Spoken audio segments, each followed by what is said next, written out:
안녕하세요. 저는 아들과 귀여운 손녀가 함께 살고 있는 할머니입니다. 제가 집에 혼자 있는 시간이 많아서 이것저것 찾아보다가 이곳을 알게 된 후부터는 여기에 올라오는 사연들을 자주 듣곤 했는데요. 청취자였던 제가 사연의 주인공이 될 거라곤 상상도 하지 못했어요. 이곳은 정말 다양한 주제의 이야기들이 많더라고요. 부부 사이에 있었던 이야기도 있고 시댁과 며느리 사이에 있었던 이야기도 있고요. 저는 며느리와 있었던 일에 대해 이야기해보려고 하는데요. 그때 일만 생각하면 아직도 아들에게 미안하다는 마음뿐이에요. 아들이 저 때문에 며느리와 이혼을 하게 된 것 같다는 생각이 들었거든요. 이런 얘기 어디에도 해본 적 없었는데 여기는 익명이라고 하니 용기를 내어 사연을 보내보려고 합니다. 제 사연은 불과 몇 달 전에 일어났던 일이에요. 저는 어머니께서 저를 낳다가 세상을 떠났어서 어머니의 정을 느껴본 적이 한 번도 없었어요. 아버지께서도 평생 여자는 저희 어머니만 바라보셨기 때문에 재혼도 하지 않으셨거든요. 그래서 저는 결혼할 때까지 홀아버지 밑에서 자랐었어요. 만약 제가 결혼하게 된다면 자식들에게 좋은 어머니가 되어줘야겠다는 생각을 항상 하고 있었어요. 그렇게 남편을 만나서 아들을 낳고 제가 못 받아봤던 어머니의 사랑을 아들에게 아낌없이 줬었죠. 아들은 저희의 사랑을 받고 자라서 그런지 누구보다 당당하고 씩씩하게 잘 자라주었어요. 그렇게 아들이 20살이 되던 해에 성인이 된 기념으로 가족여행을 가게 되었는데요. 저와 아들은 이 여행이 남편과의 마지막 이별 여행이 될 거라곤 상상도 못했죠. 저희는 신나게 잘 놀았고 집으로 돌아오는 길에 눈이 많이 왔는데 그때 사고를 당하게 되었어요. 그런데 사고 날 때 남편이 저희 지키겠다고 자기 쪽으로 핸들을 꺾어버린 거예요. 그래서 남편이 타고 있던 앞좌석이 많이 망가졌고 아들과 제가 타고 있던 뒷좌석은 아무 피해가 없었죠. 남편은 그 자리에서 세상을 떠나고 저와 아들은 타박상만 입고 살아있었어요. 저는 사고로 남편을 잃은 이후로 한동안은 정신을 차릴 수가 없었어요. 정신을 차리려는 의지가 없었다는 게 더 맞는 말이겠네요. 앞으로 남편 없이 살 생각을 하니 정말 눈앞이 캄캄해지더라고요. 저는 늘 남편과 평생 함께 살 생각만 했지 남편이 제 곁을 떠날 거라는 상상을 해본 적이 없었거든요. 남편 장례식도 어떻게 했는지 지금 기억을 더듬어 보려고 해도 생각이 잘 나지 않아요. 제가 그때 정신을 놓고 있었어서 통으로 기억이 날아간 것 같아요. 장례식장 예약도 조문객 받는 것도 아들이 다 하지 않았을까 싶네요. 아들이 티는 안 냈었지만 당시의 아버지에 이어 저까지 잃게 될까봐 엄청 겁이 났었다고 하더라고요. 제가 정신을 차리게 된 게 아마도 꿈에서 아들이 울고 있는 모습이 나온 뒤였던 것 같아요. 저까지 세상을 떠나게 되면 아들 혼자서 이 험난한 세상을 살아가야 하잖아요. 아직 아들 결혼하는 것도 못 보고 손자도 못 봤는데 이대로 떠나면 안 될 것 같더라고요. 그래서 아들을 위해 남편 없이도 열심히 살아봐야겠다는 다짐을 하게 된 거죠. 아들 결혼할 걸 생각하니 혹시나 제가 홀어머니라서 아들 결혼에 지장이 갈까봐 걱정이 되는 거예요. 나쁜 짓을 해서 홀어머니가 된 것은 아니지만 그래도 아버지가 있는 것과 없는 것은 차이가 크잖아요. 저는 아들이 결혼하기 직전까지 그 걱정을 하느라 하루하루 10년씩 늙는 기분이었어요. 그러다 아들이 제게 결혼하고 싶은 사람이 있다고 집으로 아가씨 한 명을 데리고 온 거예요. 여자친구 만나고 있는지도 몰랐는데 3년 정도 만났다고 하더라고요. 아가씨는 수줍게 아들 뒤에서 나와 살짝 웃으며 제게 인사를 했어요. 안녕하세요, 어머님. 저는 지혁이 여자친구 박지희라고 합니다. 처음 인사드리네요. 지혁이한테 어머니 말씀 되게 많이 들었어요. 사진도 봤는데 실물이 훨씬 젊어 보이시고 이쁘세요. 어머, 그래요? 고마워요. 요즘에 같지 않게 말을 어쩜 이렇게 이쁘게 할까? 아들, 우리 아들한테 이렇게 이쁜 여자친구가 있었어? 여자친구가 있으면 진작 말을 하지 그랬어. 확실히 결혼하고 싶은 사람이 생기면 그때 말하고 싶어서 미루다 보니 그렇게 됐어요. 이해해 주세요, 어머니. 아들, 확실한 거 좋아하잖아요. 그치, 맞지. 지아비를 쏙 빼닮아서 확실한 거 아니면 안 하지. 잘 왔어.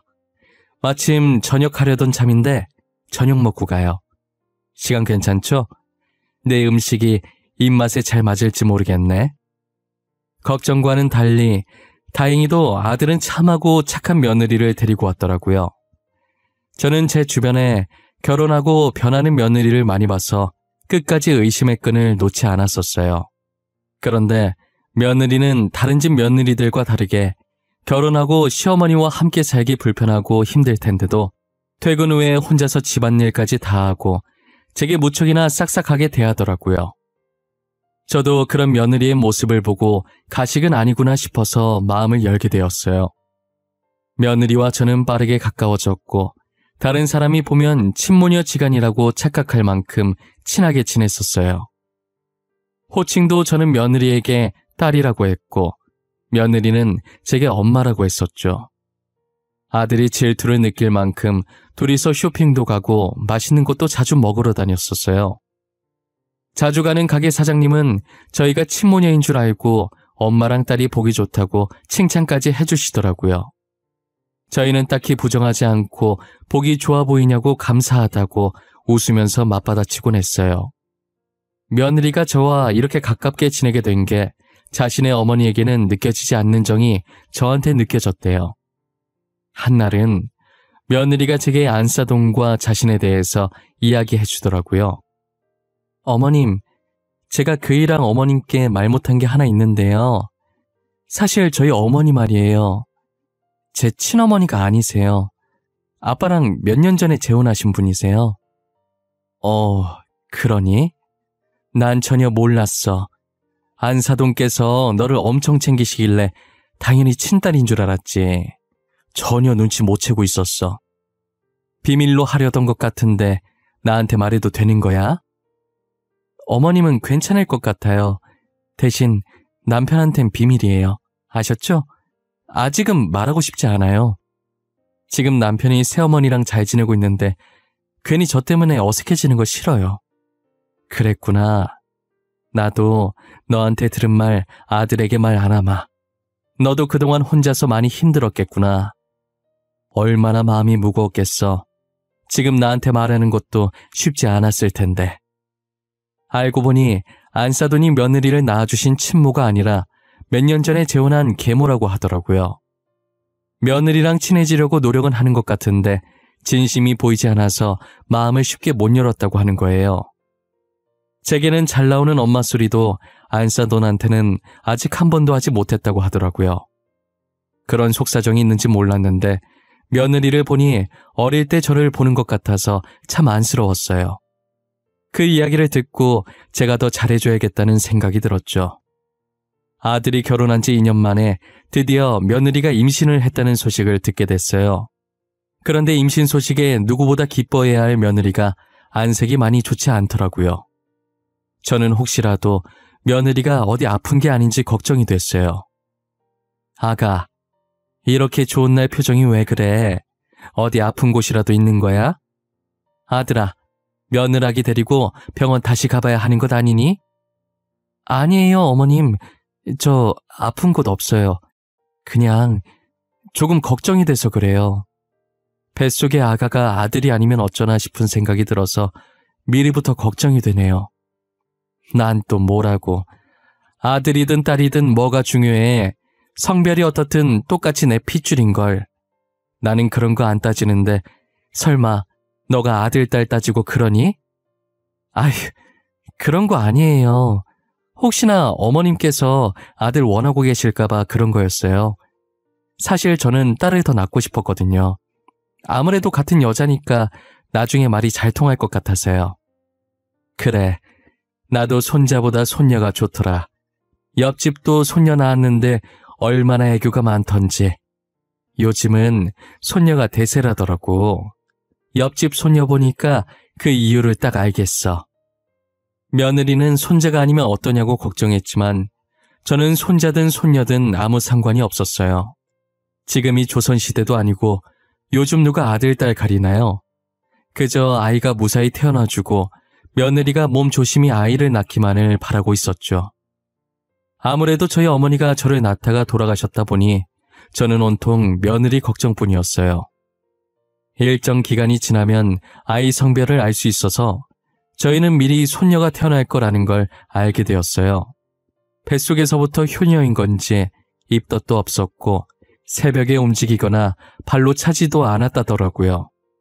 어느 정도였냐면 너무 조용해서 아이가 혹시 죽은 게 아닐까 잠깐 의심을 했을 정도로 얌전했대요. 뱃속에서도 얌전했던 손녀는 태어나서도 밤낮 잘 지키면서 잤고 잘 울기는 했지만 그만큼 금방 그치고 그마저도 밥때나 기저귀 갈 때 잠깐이지 그거 아니면 잘 울지도 않았었어요. 손녀가 얌전한 덕분에 저는 혼자서 애를 보고 아들네는 데이트를 자주 보냈었어요. 그러다 보니 자연스럽게 저는 손녀와 있는 시간이 많아졌고 손녀도 크면 클수록 며느리보단 저를 더 많이 찾았죠. 아무래도 손녀가 며느리보다 저와 붙어있던 시간이 훨씬 많다 보니 며느리가 자신을 낳아준 엄마긴 하지만 저만큼은 편하지 않은 모양이더라고요. 손녀는 엄마 아빠 먼저 말하는 다른 아이들과 다르게 할머니를 제일 먼저 말했었어요. 며느리는 엄마라고 먼저 말하길 기대했는데 할머니라고 먼저 말하니 서운한 기색이 역력하더라고요. 괜히 제가 미안해지고 눈치가 보이는 순간이었어요. 그래도 며느리는 금세 표정을 풀고 손녀가 천재라서 할머니를 먼저 말한 거라고 좋아하는 거예요. 좋은 게 좋은 거라고 저는 며느리 기분 좋게 해주고 싶어서 맞는 말이라고 열심히 맞장구를 쳐주었죠. 그렇게 시간이 흘러 손녀가 초등학교에 입학하는 날이 다가온 거예요. 처음 학교 가는 날인데 하필 아들과 며느리가 둘 다 바빠서 저 혼자 입학식에 참석하게 되었어요. 손녀 손을 잡고 둘이서 도란도란 학교를 가고 있었는데 학교에 다 와가서 사고가 난 거예요. 다행히 제가 사고가 나던 순간 손녀를 안고 있어서 손녀는 다친 곳이 없었어요. 다만 제가 충격을 다 흡수하면서 다리를 좀 심하게 다치는 바람에 일어날 수가 없었죠. 병원에서는 생각보다 심하게 다쳐서 앞으로는 두 발로 걷지 못할 거라고 하더라고요. 결국 저는 남은 인생을 휠체어에 앉아서 지내야 하는 신세가 되었죠. 입원을 하면서 재활치료를 해보긴 했지만 제가 나이가 있어서 그런지 몸이 마음처럼 움직여지지가 않아서 결코 쉽지 않더라고요. 어차피 살 만큼 살았기 때문에 두 발로 다니는 건 포기를 하려고 했어요. 그런데 손녀가 학교 마치고 병실로 찾아와서 제 손을 꼭 잡고 말을 하더라고요. 할머니, 나 구해주다가 이렇게 아픈 거지. 내가 안 아프게 호해줄게. 나는 할머니 없으면 못 살아. 그러니까 앞으로는 아프지 마. 나랑 평생 살아야 돼. 알았지? 그래. 내가 이렇게 이쁜 손녀딸 두고 어떻게 아파? 아파도 참고 우리 손녀랑 오래오래 살아야지. 할머니 금방 나을 거니까 걱정하지 말고 엄마 아빠 말 잘 듣고 학교도 잘 다녀야 한다. 응, 나 학교 잘 다녀. 친구도 대빵 많이 사귀었어. 걱정하지 마. 다리 다 나으면 우리 같이 놀러 다니자. 할머니랑 놀러 다니는 게 세상에서 제일 좋아. 그럴까? 우리 강아지 때문에 빨리 나아야겠네. 할머니 열심히 치료받고 얼른 나을게. 할머니 다리 괜찮아지면 손잡고 소풍 갈까? 가고 싶은 곳 있으면 생각해놔. 저는 손녀의 한마디 말에 다시 힘을 내보기로 했어요. 그런데 며느리가 점점 저를 대하는 태도가 변하기 시작하는 거예요. 처음엔 병간호를 잘해주는 것 같다가도 얼마 지나지 않아 저를 돌봐줄 간병인을 고용했더라고요. 그래도 누군가 돌봐주는 사람이 없는 것보다는 나아서 아무 말 하지 않았었어요. 며느리는 간병인을 고용한 뒤부터 제 병실에 잘 오지 않았어요. 저는 괜히 스트레스 받기 싫어서 회사가 바빠서 어쩔 수 없이 못 오는 걸로 생각하기로 했죠. 제가 퇴원을 한 뒤에 저를 돌봐줄 사람이 없어서 며느리가 단기간 휴직계를 냈더라고요. 어디서부터 잘못된 건지는 몰라도 며느리는 저를 없는 사람 취급하기 시작했어요. 가족들이 없을 땐 밥도 안 차려줘서 저는 점심을 늘 굶었다고 생각하면 돼요. 배고파도 제가 일어나서 요리를 할 수 없는 노릇이니 참고 있을 수밖에 없었죠. 며느리가 밥 안 차려주는 건 약과였어요. 밥이야 점심 잠깐 참고 아들 퇴근하면 같이 저녁을 먹을 수 있는 거니까 괜찮았는데 저를 전염병 환자 취급하면서 손녀가 제 옆으로 오려고 하면 못 가게 막더라고요. 밥 안 주는 것보다 손녀 가까이 못 가게 하는 게 더 서러웠어요. 손녀는 영문도 모른 채 저한테 오겠다고 떼쓰고 며느리는 막고 있고 난리였죠. 저희 아들은 아무것도 모르고 제가 가뜩이나 다리 다쳐서 속상한데 손녀 때문에 더 힘들까봐 제 눈치를 보면서 손녀를 안고 방 안으로 들어가더라고요. 그런 생활이 계속되다 보니 정말 한동안은 서러움의 연속이었던 것 같아요. 저는 손녀를 구하다가 다친 것뿐인데 뭘 그렇게 잘못한 건지 모르겠고 자기 자식 지켜줘서 감사하다는 소리는 못할 망정 저러고 있으니 너무 서운했죠. 며느리한테 감사하다는 말 들으려고 손녀를 구한 것은 아니었지만 사람 대우를 안 하니 너무 화가 났어요. 처음부터 그런 사람이었다면 원래 그런 사람이니까 싶어서 아무 생각이 안 들 텐데 남이 봐도 친모녀 같은 사이로 지내다 한순간에 저렇게 돌변하니 저만 미칠 지경이더라고요. 그렇다고 이 사실을 아들에게 말해봤자 괜히 부부싸움만 날 것 같아서 말을 하지도 못했죠. 혼자 끙끙 앓으면서 매일 방에만 틀어박혀서 눈물을 흘릴 때가 많았어요. 이 나이 먹고 이렇게 살아야 하나 제 자신이 너무 한심하기도 했어요. 제 밥그릇은 제가 챙겨야겠다는 생각에 병원도 더 열심히 다니고 재활치료도 이 약물 구했어요. 인간의 강한 의지는 어떤 걸로도 막을 수 없다는 말이 맞나 봐요. 저는 재활치료를 해도 가망이 없어 보여서 앞으로 제 자신이 평생 못 걸을 줄 알았거든요. 그런데 아직 쩔뚝거리긴 하지만 휠체어를 안 타도 될 정도로 걸을 수 있게 되더라고요. 조금만 더 하면 괜찮아질 것 같은 희망이 보였었죠. 손녀와 함께 놀러 다닐 생각에 벌써부터 들떠 있었죠. 절뚝거리며 걸을 순 있어도 오래 서 있지는 못해서 요리할 정도는 아니었어요. 그래서 한날은 저녁이 너무 길게 느껴지고 그날따라 배도 엄청 고픈 거예요. 저는 배고픔을 잊어보려고 낮잠을 자고 있었는데 제가 자는 사이 손녀가 학교를 마치고 집에 일찍 와 있었나 봐요. 자고 일어났더니 손녀와 며느리가 이야기를 하고 있는 소리가 들리더라고요.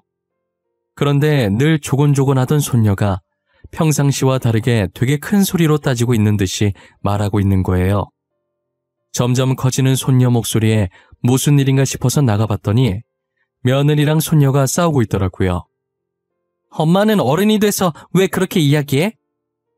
내가 친구들한테 엄마 얘기하고 다니면 좋겠어? 엄마도 내가 그러고 다니면 기분 나쁠 거 아니야. 안 그래? 그렇다고 엄마 팔을 그렇게 세게 꼬집어? 그건 어디서 배워먹은 버릇이야. 내가 너 그렇게 가르쳤어? 네 할머니가 그렇게 가르치디? 할머니는 나한테 나쁜 거 안 가르치거든? 엄마도 화나면 나한테 그렇게 하잖아. 그래서 나도 엄마 나쁜 버릇 고치려고 꼬집었어. 왜? 안 돼? 엄마는 되고 나는 안 돼? 당연히 안 되지. 어떤 어린애가 어른 팔을 꼬집어? 그것도 자기 엄마를. 너 그거 되게 잘못된 행동이야. 알아? 엄마도 다른 사람한테 남 욕하는 거 되게 나쁜 행동이야. 맨날 친구한테 할머니 욕하잖아. 우리 할머니 욕먹을 짓 한 거 없는데 왜 욕먹어야 되는데? 엄마는 학교에서 남 욕하지 말라고 안 배웠어? 알고 보니 며느리가 친구랑 통화하면서 제 험담을 좀 했던 것 같더라고요.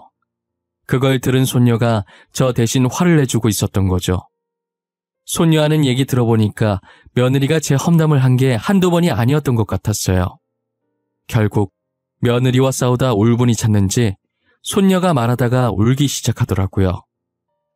제가 손녀를 달래주려고 다가오자 며느리가 저를 째려보는 거예요. 마치 저 때문이라는 듯 저를 원망한다는 듯한 표정을 하고서요.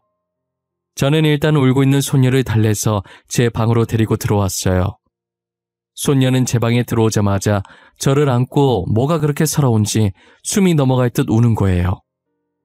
제 품에서 떨어지려고 하지 않길래 가만히 등만 토닥토닥 해줬어요. 어느 정도 진정이 됐는지 제게 무슨 일이 있었는지 말을 해주더라고요. 우리 강아지 울면 못생겨지는데 눈물 닦는다고 하도 얼굴을 비벼서 이쁜 얼굴 다 망가지겠어. 지훈이는 웃을 때가 제일 이쁜데 지금은 불어터진 찐빵 같네.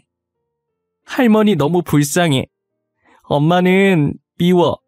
할머니가 아프고 싶어서 아픈 것도 아닌데. 그리고 내가 할머니 더 좋아하는 게 어때서 그러는 거야? 같은 가족이잖아. 그게 무슨 말이야? 누가 너한테 뭐라고 해? 혹시 너네 엄마가 자기보다 나를 더 좋아해서 싫대? 응, 엄마가 싫대. 짜증난대.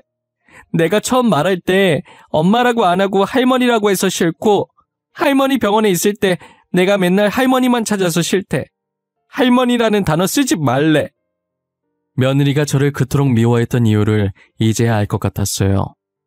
제가 병원 입원했을 때부터 며느리가 변하기 시작했었는데 손녀 말 들어보니 시기도 비슷하게 딱 들어맞더라고요. 자신은 딸을 너무 사랑하는데 딸은 저만 찾고 있으니 질투심에 더욱 그랬던 것 같아요. 제가 미워지기 시작하니까 이제 제 행동 하나하나가 다 미워 보이고 안입고와 보였던 거죠. 그래서 손녀와 저를 떨어뜨려 놓으려고 일부러 그랬던 거예요. 하지만 떨어뜨리려고 하면 할수록 손녀가 저를 찾는 게 심해지고 며느리는 며느리대로 스트레스 받고 그러다 보니 이 지경까지 오게 된 것 같아요. 근데 며느리가 어린 손녀 있는 앞에서 자기 친구한테 제 흉을 심하게 보긴 했더라고요. 자기한테서 손녀 뺏으려고 일부러 사고 내서 지켜준 척한 거 아니냐느니 손녀한테 동정표 얻으려고 움직일 수 있으면서 휠체어 타고 다닌 거라느니 막말을 많이 했었어요. 그야말로 며느리는 비뚤어진 모성애의 표본이었죠. 아무리 질투가 났다지만 이제 겨우 초등학교 들어간 어린 손녀 앞에서 어떻게 그런 막말을 퍼부을 수 있단 말입니까? 솔직히 마음 같아선 그 소리를 듣고 며느리와 한바탕 하고 싶었지만 가정의 평화를 위해서 제가 참으려고 했어요. 괜히 말 꺼냈다가 아들이 상처받을 것이 분명했고 아들 성격에 바로 이혼 도장 찍을 게 뻔했거든요. 저 하나 때문에 손녀를 엄마나 아빠 없는 아이로 만들고 싶지 않았어요. 그런데 손녀는 제 생각과는 많이 달랐던 모양이에요. 다 같이 저녁을 먹고 있는데 아들에게 오늘 있었던 일을 이야기하더라고요. 그동안 손녀가 제 험담을 많이 듣고 있었는데 제가 상처받을까봐 말을 안 꺼내다가 제가 모든 것을 알게 되니까 이왕 알게 된 거 아들한테까지 말을 한 것이죠. 아들은 밥을 먹다가 손녀의 말에 표정이 굳어져서 국을 뜨던 숟가락을 탁 하고 식탁에 놓더라고요. 와중에 손녀는 국이 자기 옷이랑 얼굴에 튀었다고 아들에게 짜증을 내고 있었고 아들은 손녀가 짜증내든 말든 아랑곳하지 않고 며느리를 째려보다시피 쳐다보고 있었어요. 식사 자리는 한순간에 얼음장 같은 분위기가 됐고 며느리는 어쩔 줄 몰라서 아무 말 없이 눈만 이리저리 굴리고 있더라고요. 당신이 한번 말해봐. 지금 지윤이가 나한테 한 말이 다 맞아? 사실이야? 사실인지 아닌지 입이 있으면 말을 해보라고. 진짜 맞아? 그게 여보 나는 진짜 지윤이를 너무 사랑해서 그랬어. 지윤이가 나만 봤으면 좋겠는데 계속 어머님만 찾잖아. 그래서 나도 모르게 그랬어. 당신 지금 그걸 변명이라고 하고 있는 거야? 지윤이가 어머니만 찾아서 그랬다고? 어떻게 고작 그런 이유로 어머니를 그런 식으로 말하고 다닐 수 있어? 난 내 딸을 너무 사랑한 죄밖에 없어. 엄마가 딸을 사랑하는 건 당연한 거잖아. 당신은 모성애 같은 거 죽었다 깨어나도 모를 거야. 모성애라 포장하려고 하지 마. 그거 모성애 아니야. 그게 어떻게 모성애야. 잘못된 집착이지. 당신이 하는 거 집착이라고. 아니나 다를까 아들 부부는 저와 손녀가 보는 앞에서 부부싸움을 하게 되었고 아들은 무섭게 며느리를 쏘아붙이기 시작하더라고요. 며느리는 곧 죽어도 제게 미안하다는 말을 하지 않았고 자신이 한 행동을 모성애라고 치부하더라고요. 결국 아들의 입에선 이혼이라는 단어까지 나오게 됐죠. 그만하자.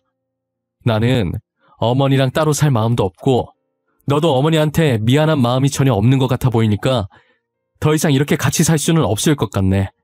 이혼해 우리. 이혼하자고? 싫어. 내가 왜 이혼을 해. 나 당신도 지훈이도 너무 사랑해. 우리 분가만 하면 다시 예전처럼 행복해질 수 있어. 그런데 이혼을 왜 해? 미안한데 지훈이도 어머니 많이 좋아하고 나도 분가할 마음이 전혀 없어. 그러니 어머니께 사과를 하던지 이혼을 하던지 둘 중에 선택을 해. 내가 잘못한 게 없는데 어머니한테 왜 사과를 해? 내가 대놓고 어머니한테 막말한 적도 없잖아. 내가 뭘 그렇게 잘못했는데? 대놓고 한 말이 아니면 잘못 아니라는 거야? 그럼 나도 다른 사람한테 당신 욕하고 다녀도 돼? 당신이랑 똑같이 그렇게 행동하고 다녀도 되냐고. 아니잖아. 당신도 내가 그러면 기분 나쁘잖아. 며느리가 반성할 마음이 전혀 없어 보이자 아들은 한숨을 쉬더니 고개를 좌우로 흔들더라고요. 아들은 며느리가 제게 사과 한마디만 했어도 이혼까지는 안 하려고 했을 거예요. 끝까지 사과를 안 하려고 하니 이혼밖에 답이 없다는 생각을 한 거죠. 아들은 손녀에게 엄마 아빠 따로 살게 되면 누구랑 살고 싶은지 물었어요. 손녀는 망설임도 없이 엄마랑은 안 살고 싶다고 말하더라고요. 손녀의 대답을 듣고 며느리는 바닥에 주저앉아서 대성통곡을 했어요. 결국 아들 부부는 합의 이혼을 하게 되었고 현재 손녀는 저희와 함께 살고 있어요. 아무래도 며느리가 손녀를 낳아준 친엄마니 따로 손녀를 만나는 것에 크게 관여하지 않았어요. 오히려 손녀가 며느리를 만나는 게 불편한지 계속 피하려고 하더라고요. 한날은 제가 손녀를 붙잡고 1시간 동안 얘기했던 것 같아요. 엄마가 딸을 너무 사랑해서 그랬던 거라고, 그러니 엄마가 만나자고 하면 만나주라고 타일렀죠. 못 본 사이 며느리가 많이 헬쑥해졌더라고요. 한때 제게 사람 취급도 안 하고 모진 말을 내뱉었던 며느리긴 하지만 마음고생을 많이 한 것 같아 보여서 마음이 너무 안 좋았어요. 만약 시간을 돌릴 수만 있다면 손녀가 태어나던 순간으로 돌리고 싶어요. 그때로 돌아간다면 손녀와 며느리가 함께 할 수 있는 시간을 많이 만들어주고 싶어요. 그랬다면 아들 부부가 이렇게까지 되진 않았겠죠. 손녀가 며느리에게 따질 때부터 알아보셨겠지만 여전히 똑부러지고 씩씩하게 잘 자라주고 있어요. 그때나 지금이나 변하지 않고 든든히 제 옆을 지켜주고 언제나 제 편이었죠. 아들과 제가 싸울 일은 잘 없지만 가끔 사소한 마찰을 빚게 되면 무조건 아빠가 잘못한 거라고 그냥 미안하다고 하라고 애늙은이처럼 말하곤 해요. 그러면 아들이 또 제게 미안하다고 하고 싸움은 더 이상 크게 번지지 않고 웃어 넘기게 되죠. 요즘 학교에서는 말 잘하는 법 이런 걸 가르치는 건지 손녀가 말을 너무 잘해요. 맞는 말만 하니까 어쩔 땐 손녀 말을 듣고 숙연해질 때도 있다니까요. 손녀가 최근에 빠진 취미생활이 있어요. 그게 뭐냐면 학교에서 배워온 단어나 문제가 있으면 꼭 저한테 가르쳐줘요. 저는 아는 단어라도 모르는 척하면서 손녀 천재라고 치켜세워주곤 하죠. 그럼 손녀는 어깨 으쓱하며 거만한 표정을 짓는데 그게 얼마나 귀여운지 몰라요. 아들이 최고라는 말도 이제는 다 옛말이에요. 요즘은 너도 나도 딸 낳고 싶다고 난리더라고요. 아무래도 아들은 조금 무뚝뚝하고 애교가 없잖아요. 분명 딸 같은 아들도 있겠지만 대개는 저희 아들처럼 그럴 거예요. 그리고 제가 아들도 키워보고 손녀도 키워보니 확실히 딸이 애교가 많고 말도 잘 통하는 것 같아요. 가끔 손녀가 없었다면 지금쯤 저는 어땠을까라는 생각을 하곤 해요. 아무리 생각을 해봐도 손녀 없는 저의 모습은 상상이 가질 않았어요. 예전엔 아들만 보고 살았다면 최근엔 손녀를 위해 사는 것 같아요. 저는 지금 제 생활에 충분히 만족하며 살고 있어요. 돈보다도 소중한 아들과 손녀와 함께 말이에요. 그리고 최근 병원에서 좋은 소식이 들려왔어요. 재활치료를 조금만 더 하면 쩔뚝거리는 제 다리도 이제 예전처럼 돌아올 수 있을 것 같다더라고요. 사고 전 상태로 완전히 돌아갈 수는 없지만 일상생활은 가능한 정도라고 하셨어요. 그거라도 어디냐고 의사 손 꼭 잡고 감사하다고 펑펑 울었네요. 저는 앞으로도 치료 열심히 해서 남은 인생 아들과 손녀만 바라보면서 살아보려고요. 여러분들도 꼭 오래오래 건강하게 사셨으면 좋겠습니다. 살면서 건강만큼 중요한 건 없는 것 같아요. 지금까지 제 긴 이야기 들어주셔서 진심으로 감사합니다.